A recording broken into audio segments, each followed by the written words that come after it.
Good evening, everyone.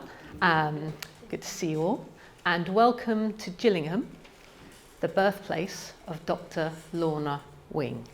Well, today, as you know, is World Mental Health Day, and we particularly wanted to mark it, and it just happened to be a happy coincidence that Dr Wing was born on the 7th of October. So Dr Lorna Wing, she was born at the Royal Naval Maternity Nursing Home in Gillingham, which just happened to be around the corner from where Rosemary Tonks was born. And she has quite a strong connection to Medway because she went to school at the Chatham Grammar School. So she has quite a strong connection to Medway, and we're very proud of her. The reason why we're talking about her tonight is she's part of the Circle of 6 Women project, celebrating the life and work of 6 extraordinary women with a connection to Gillingham, either living here, working here, born here, who have had quite a massive influence throughout the world. But you've come here tonight to hear from Dr Sarah Lister Brook, and she is the clinical director at the National Autistic Society, and she is a clinical psychologist by training.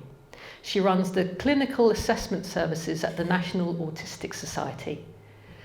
Dr Brook started to work with Dr Lorna Wing in 1986 after she qualified, so you know her quite well. She continued to work with Dr Wing in different roles throughout her life.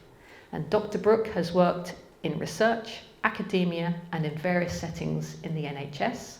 So ladies and gentlemen, it's my pleasure to introduce you to Dr Brook. Thank you. Thank you. I'm delighted to be here, especially on this day, World Mental Health Day. Lorna would have been really pleased that this event was happening on that day. And I'm going to talk about a remarkable woman, Lorna Wing, who was a dear friend and colleague of mine and an inspiration for my own career in autism.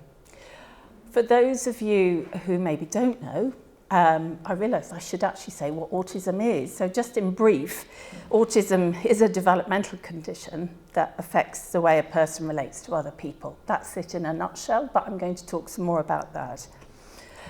The title of the talk is Nature Never Draws a Line Without Smudging It. And this was one of Lorna's favourite sayings. In fact, she invented it.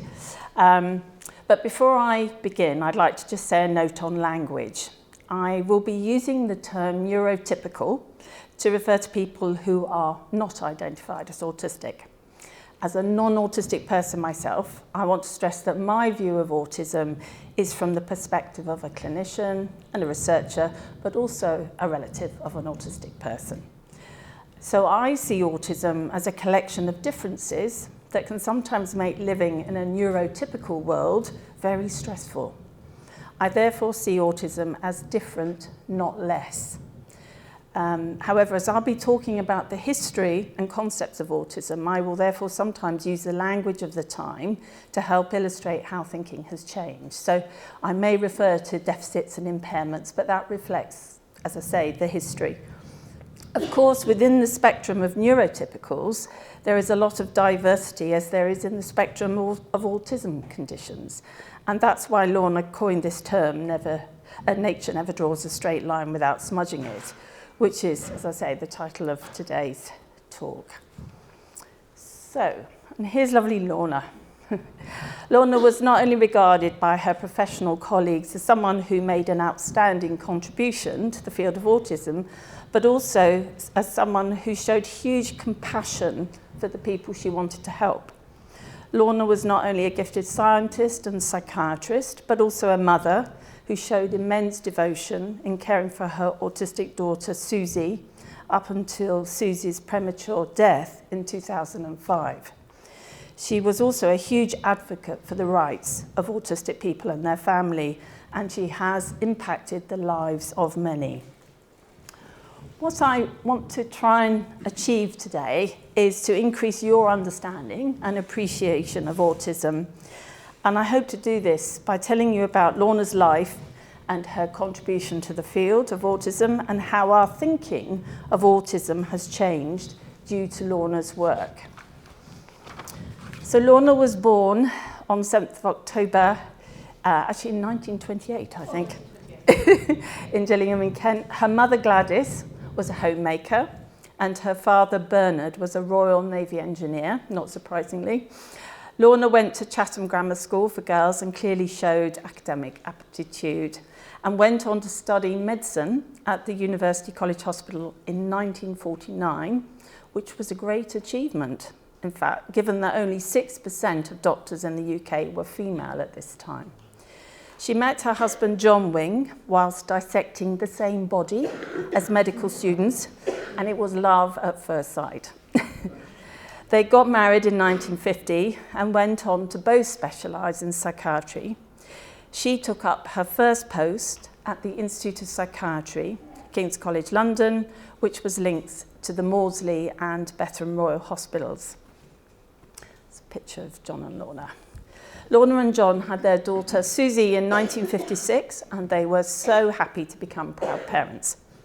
Susie was not an easy to care for baby, and they were concerned about Susie's lack of communication as an infant. One day when Lorna was travelling on a train and watching another mother interacting with her baby, Lorna had a light bulb moment when she realised that her own daughter was not actively engaging her to look at things in the same way. So that's what we call joint attention, or proto-declarative pointing. It may seem very simple, but it's really important in children's development. Infants as early as 9 months, and more typically around a year, will start to use a pointing gesture with coordinated eye gaze to engage their parents to look at things with them. It's a key milestone in children's social and communication development. This has now become an important area of research in the field of autism and is now recognised as an early indicator or risk factor for autism, as in the lack of it.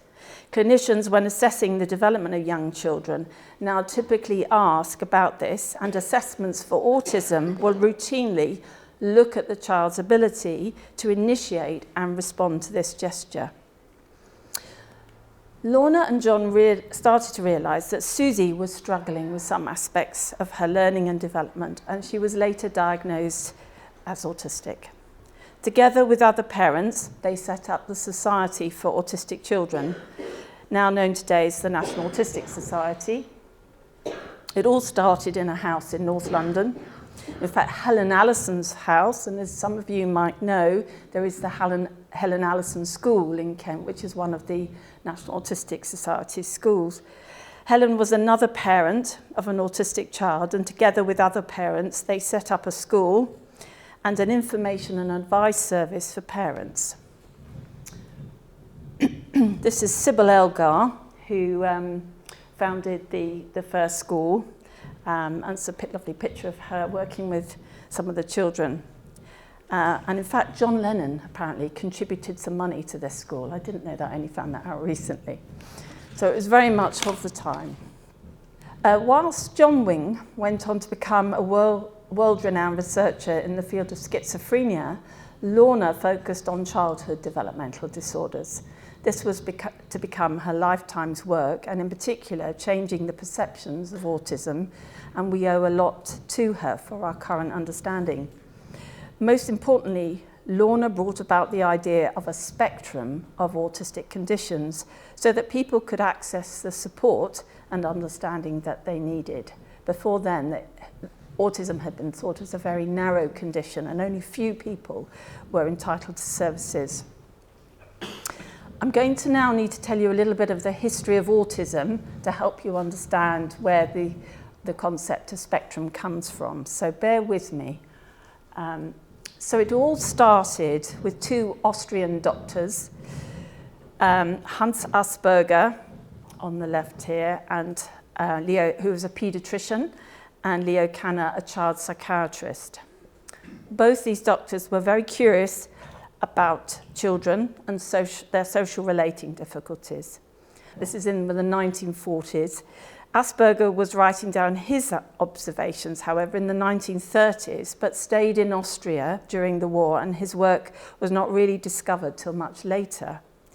Leo Kanner left Austria and went off to the USA, and his work was published in 1943 and he's therefore often regarded as the first person to describe the condition. In the 1940s and 50s, the predominant view was that autism was caused by parents who lacked warmth, and therefore autism was thought to be caused by a lack of emotional connection. That's i.e. the parents caused the autism. This was largely due to the strong influence of psychoanalytical theories that were developing in the USA at that time. Later on, when Lorna was looking for explanations for her own daughter's developmental differences, it was really hard to get access to assessments not based on these theories. Children like Lorna's daughter were often excluded from education, and there was very little support for parents. It was also a time when a medical model of autism was dominant, i.e. seeing autism as a set of deficits or impairments. So these are the criteria that were set down back in 1943 by Leo Kanner. The key thing here that was noticed was the profound lack of affective contact, so a lack of ability on the child's part to be able to relate to the adult. The children were often seen as mute, or language was not used to communicate ideas or feelings. There was an intense fascination with objects, manipulated with great dexterity, but not for any appropriate use. There was also this concept of resistance to change, i.e. the child finding it really difficult to cope with any form of change, and establishing elaborate repetitive routines. But in contrast, Kanner also commented on how these children had islets of ability, so particularly in the visual spatial domain and or memory skills. They were also noted to be very attractive children and appearing very intelligent.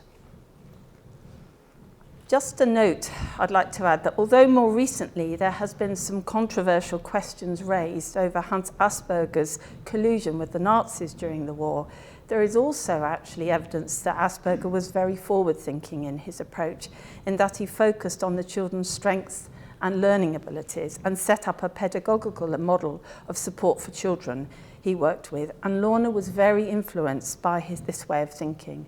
So Asperger was very much of the view that actually things could be done to support the children and further their development. I'd like to fast forward now, quick jump through to the 60s and 70s. Now, this was a time when views of autism were changing quite rapidly. New theories were emerging, and there was a more scientific approach to understanding childhood conditions, including autism. In 1966, John and Lorna Wing wrote their first book about autism, which was looking towards a neurobiological basis of autism. So getting away from the idea that autism was caused by inadequate parenting and differentiating autism from childhood schizophrenia. There had been a lot of confusion for some while about the two conditions. So now, as I said, autism is thought predominantly as a neurodevelopmental condition. By that I mean, the idea is that it's there from birth, and the primary differences in the way the autistic person or child interacted with and responded to their environment in turn shaped their development. In 1969, Lorna published a paper that highlighted how autistic children often experience multiple impairments and challenges in their development, and might have coexisting conditions like sensory impairments, as well as difficulties with their language and speech. She developed a systematic interview protocol to help tease out these differences. Around this time, she also speculated that the condition of infantile autism that Leo Kanner had described, as well as the condition autistic psychopathy that Asperger described, might in fact both be part of a continuum of related conditions that were characterized by differences in reciprocal social interaction. So this was the beginning of her seeing patterns that look similar across the work of both doctors. Lorna also could see that the behavior problems that autistic children presented with were probably secondary to a primary difference in their development in language and communication. So autistic children behavioural difficulties were because the environment was not suited to their needs. It wasn't adapted. It was overwhelming and at times really difficult for them to be in it. So acting in ways that might seem challenging to others was their way of coping. Whilst the language around autism at the time was still very focused on deficits and impairments, like Asperger, Lorna could see that if, as I say, the conditions were right for autistic people, they were less likely to present with behaviour that might cause them harm or be seen as challenging to others. This was the beginning of a more what we would call social model of disability for autism rather than a medical one, where all the difficulties are located in the individual. In 1971, Lorna wrote her seminal book on autistic children, which provided a guide for parents and professionals on how to achieve an enabling environment and to help people make sense of the behaviour of autistic people. This was later revised in 1996 and retitled The Autistic Spectrum. It still remains today as one of the most practical and accessible guides to parenting an autistic child, I think, that is around. However, there have been many more published since. Now we're going to think a bit about how common is autism.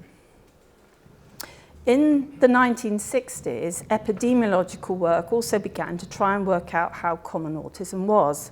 And these early studies used the criteria that were set out by Leo Kanner to identify autistic children. However, as Lorna had already begun to think about Kanner's and Asperger's children being part of a much broader group of children with similar characteristics, she also undertook a very large study herself in the 1970s to look at the occurrence of different features of autism in a whole population of children in London. This became known as the famous Camberwell study. Just to mention as well that in the 1970s, Lorna had already made the connection between a child's development of language and their pretend play and how this impacted on a child's ability to relate to others. She was very interested in this. And as you will see here, there's various examples of pretend play. And children engage in pretending to act out their ideas, play with roles, and really explore their lived experiences. This is what we would see in typical children. Lorna, however, had observed that autistic children often didn't develop pretend play, or if they did, it might lack the flexible use of social ideas that often get incorporated into the play of typically developing children. She developed an interview schedule, which was then called the Handicaps, Behaviour and Skills Schedule, which was used to investigate whole populations of children with special needs to help identify a possible profile of autism. And this was the beginning of what is called the triad of impairments. Through her own epidemiological study with Dr. Judith Gould, she found that those children who were showing difficulties in understanding the reciprocal nature, that's the two-way aspects of social interaction, also had challenges in their social communication and being able to manipulate abstract symbols and ideas in play. Instead, they tended to show repetitive patterns of behaviour. And this later became known as the triad of impairments and was the beginning of the idea of autism as a spectrum. But also, importantly, they found that the features of autism could present in many different ways, and whilst a proportion of children met the narrow criteria set out by Kanner, there were also far more children who didn't meet the criteria, but also had some significant differences in the way they interacted with other people. This also shifted the thinking from autism being a relatively rare condition to it being far more common. So if we look at the change in numbers, so in 1960, Lotta carried out the first big epidemiological study. We were looking at approximately 4.5 cases of autism per 10,000 people. So quite a rare condition. The Wing and Gould study in the 70s blew that out the water with 22.5. This is looking at the triad rather than the narrow definition of autism. Now, we're looking across the world at different studies, somewhere between 60 to 160 per 10,000. That's quite a shift. And I guess in the UK, certainly at the National Autistic Society, we think the figure is probably somewhere between 1 to 2% of the population. So not such a rare condition. And now we tend to think of the spectrum like this, i.e. made up of many dimensions of functioning, which can mean that an individual profile can vary significantly between individuals within the spectrum, but also within an individual across their lifespan. This is one of the things that Lorna was very passionate about. So often criteria set or cast the pattern in childhood, when in fact somebody's autism could look very different during their lifetime. So not surprisingly, as we sort of understood autism differently, these concepts changed the diagnostic definition. So it sort of went two ways. So we started off with those very tight criteria, and then the criteria started to shift and change. And in 1981, Lorna Wing published a paper which was really kicking this off, which popularised Hans Asperger's work, and Asperger's syndrome entered the diagnostic criteria. So that became another form or subgroup of autism. However, since the 80s, we have moved away from different subgroups or categories of autism to thinking more dimensionally about autistic conditions, which is exactly what Lorna hoped for. Somebody asked her once, how do you feel about the term Asperger's syndrome coming out of the diagnostic categories? Because that was your baby, you got it in there. And she said, I absolutely don't care. I'm just delighted that we're now thinking the way I always wanted people to think about autism. So this, in turn, has improved our understanding of autistic people's support needs, and I think it also encourages a far more person-centred assessment approach. So we look at the individual. We encourage practitioners and those supporting autistic people to think about individual profiles of autism rather than types of autism, which is more deficit-based in my view as well. And just for information, we have two systems which I think a lot of us are not entirely comfortable that autism sits in these, but just for your information, there is the DSM-5, which is the Diagnostic and Statistical Manual of Mental Disorders, as it's referred to, which is largely used in the USA. Lorna actually contributed hugely to the development of DSM in terms of shifting and changing the thinking. I remember her writing and rewriting drafts of it. But her work has also resulted in significant changes to ICD, which is the International Classification of Diseases, which is a World Health Organization publication. Both these systems use the term autism spectrum now, which is a big shift in thinking. Okay, just to tell you a little story. I'm imagining most of you have seen the film Rain Man, or maybe not. Well, in 1986, when Dustin Hoffman was doing his research for the character Raymond Babbitt, which he went on to play in Rain Man, he approached Lorna for advice as an expert in the field. This was the first time that an autistic individual was the central character in a film, and it did a lot to make autism visible. For many decades, autistic people like Raymond were in institutions and not fully present in society. When Hoffman contacted Lorna, I was working with her at the time, and I was so excited, hoping to get a piece of the action myself, of course. But as always, Lorna seemed to take this totally in her stride. However, at the London film premiere, when she got to meet Tom Cruise, a favourite of hers, I remember her confessing that the highlight of the evening was getting a kiss from him.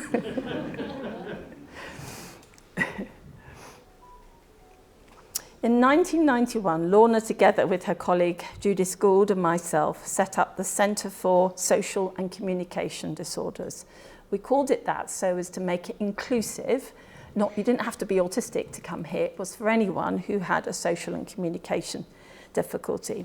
And it was the first diagnostic service for people with autism across the lifespan.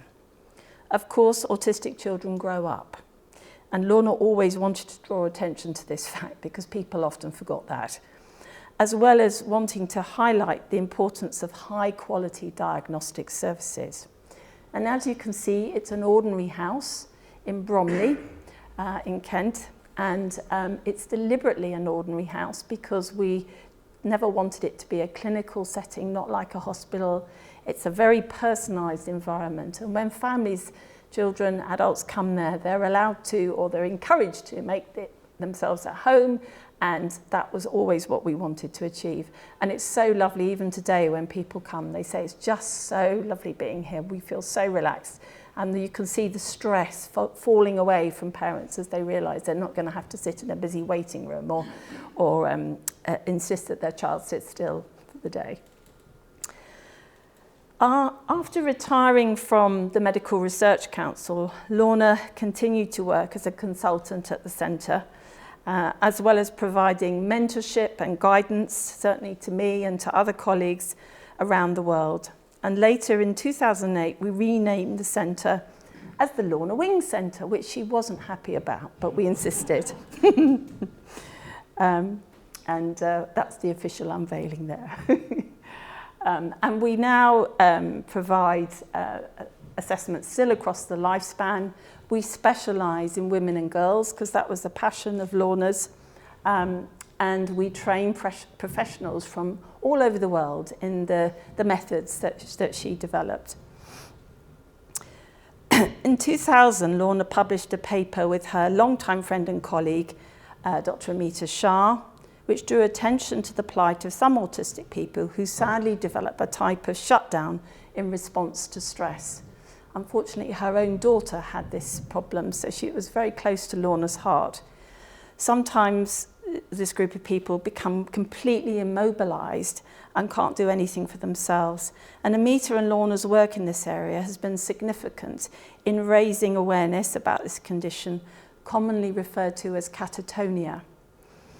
But there is still so much to do to equip families and professionals to support autistic people experiencing this often very distressing condition. There's her all dressed up in her glad rags. Lorna was a fellow of the Royal College of Psychiatrists, and she had many accolades bestowed upon her, although this was never what she wanted. She was so humble.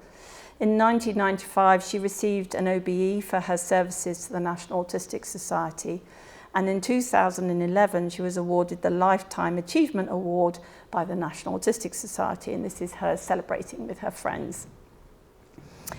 In 2009, Lorna chaired the first conference on autistic women and girls, which was run by Research Autism.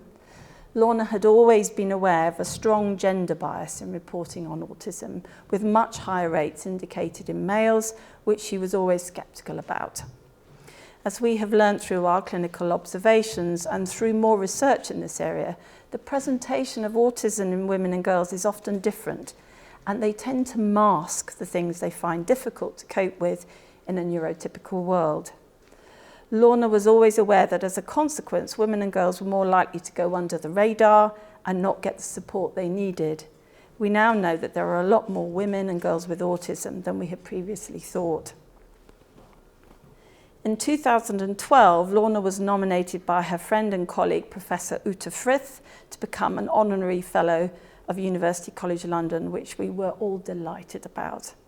And I have to say, I was so lucky I had Lorna and Uta as my PhD supervisors, which made for very interesting discussions and debate. It's a wonder I ever got my PhD finished, actually.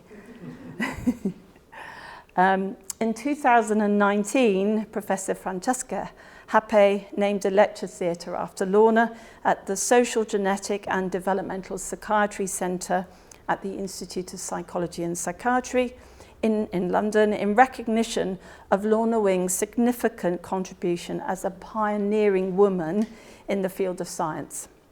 This new centre is built almost in the same spot where Lorna started her work in the Medical Research Council's Social Psychiatry Unit, all those years ago when she set up the Camberwell Register for the epidemiological study. So it's rather lovely to think that there's a place there named after her. I was really pleased. I attended the ceremony. It was a very happy occasion. I think one of the things that really struck me is Lorna had such humility.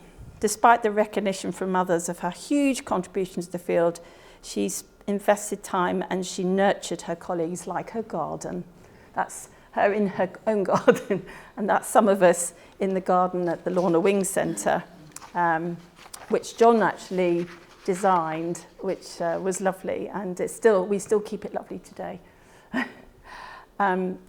However, one of Lorna's greatest legacies is what we call the Diagnostic Interview for Social and Communication Disorders, very nattily called DISCO. When colleagues have to say they're going disco training, their other colleagues look at them very suspiciously, so it always brings a nice smile. And this was the culmination of her dedicated research and clinical work, and it provides what we would call a gold standard tool for assessing the dimensional aspects of autism. It's what we use at the Lorna Wing Centre for our assessments, as well as training other professionals today, and it's used all over the world. And I think this is a lovely quote from an adult who had a diagnosis of Asperger's syndrome back in the day when we used that term. The autism spectrum is vast and beautifully complex. Some individuals are easily identified, but for others, their autism is a prism. It is present, but yet it remains transparent until the appropriately trained clinician shines their knowledge and light onto it. It is only then that the colours and complexities can be seen and understood. And I think that's what the DISCO is all about, actually, is being able to literally shine the light. Okay. In 2020, Professors Francesca Happe and Ute Frith wrote a very important paper about where we are at now in terms of our thinking about autism. And looking through these items, we can see how Lorna's work has influenced so many of the changing ideas. We've moved from a very narrow concept of autism to a much wider one. We've moved from a very rare condition to a relatively common condition. We've definitely moved away from thinking of it as just a childhood thing, but going across the lifespan. We've moved away from thinking about discrete autisms to a dimensional approach to assessing and understanding, and from one to many autisms, as we might say. Some people have even suggested we might have spectra of autism, so there might be more than one. And we've gone from a more pure model of autism to something that's complex and multifaceted, and from a developmental disorder to a neurodiversity perspective. So this is the new thinking, and neurodiversity or neurodivergent is a term that was coined in 1999 by Judy Singer, a sociologist who also describes herself as neurodivergent. And this has extended the discourses around neurodifferences and autism. And we now think of, as I say, many spectra. So as you can see in the diagram there, the idea is that these varying conditions that are referred to, for example, dyspraxia, which affects motor coordination development, things like dyslexia, which affects communication through written literacy skills, and ADHD, that we're probably looking at all these things overlapping with each other. And actually it's not as neat and tidy as, that line's got smudged basically. And this is very much the way we are thinking about autism now. And in fact, I noticed that when people refer themselves to our service, and they can do that, they can self-refer, they often refer to themselves as being somewhere on the spectrum when they're putting their information together. We also know now that there's a considerable overlap between different neurodevelopmental conditions. These are all what we would call neurodevelopmental conditions, things like, as I said, dyspraxia, dyscalculia, which is a difficulty with numbers, dyslexia, ADHD, that actually there's a significant overlap. And if we think back, that's exactly what Lorna was talking about many years ago. Lorna, in my view, made autistic women far more visible. There is now more women in the public arena who are disclosing their autism and writing about their lived experience, providing some wonderful role models for other women and girls. It's made a huge difference. And Greta Thunberg, I think, is just remarkable, isn't she, in terms of her ability to stand up and voice her views. Lorna worked with the National Autistic Society throughout her life. It's grown from that small group in the house in North London to, I think we have over 3,000 employees working in the charity now. We provide services, obviously the diagnostic assessment services, but also schools, adult support, and a lot of campaigning and advice and information services as well. And I guess what I would say is that the Society is very much focused on giving people knowledge, because knowledge is power, as Lorna always used to say. And its vision is to create a society that works for autistic people. And these are the key hopeful realities within that vision, as in a society that values autistic individuals, that maximizes autistic power, guarantees support when they need it, makes sure that public spaces and services are adapted to their needs, and ultimately a society that is free from discrimination. And we actually changed the law. I don't know if any of you are aware of the Autism Act. It's the only specific disability bit of legislation. Obviously, there's lots of legislation to support people with different disabilities, but Autism Act is quite unique. The NAS campaigned for this law to protect the rights of autistic people, and it's the first in the UK, and I believe it's the first in the world, actually. That's Lorna enjoying her cats.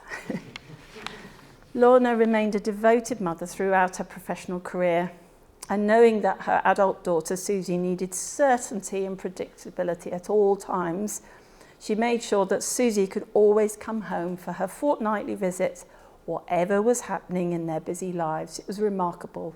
They really were so devoted.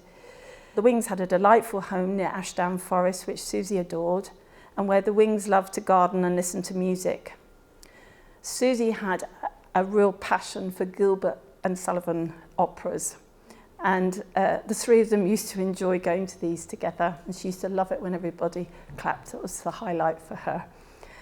Lorna loved to grow vegetables and would forever be bringing in baskets of vegetables into the centre, encouraging us all to have some. She loved being in nature and observing animals, and was very fond of cats, which she had many. She was an avid reader, and for relaxation she loved to read detective novels, and she had the most phenomenal collection of these. We both enjoyed medieval whodunits and often reflected on how working in the field of neurodevelopmental differences was a bit like being a detective. Lorna left many legacies, but I'm forever grateful to her for sharing with me her wonderful insights and curiosity about social behaviour, and how social instinct is such an important driver for human survival. So, nature never draws a line. I'll stop there, I think. Okay. Thank you very much. Yes.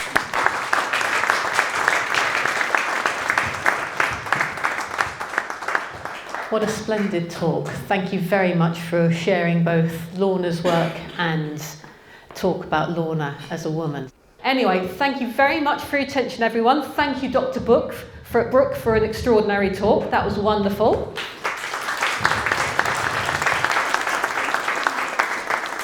A recording of this talk will be available on YouTube. So I'd just like to thank our library staff. I'd like to thank Carol, Jess and Adrian. And I'd like to thank Piers for doing the wonderful recording. Thank you very much for coming tonight, and thank you for watching. Thank you.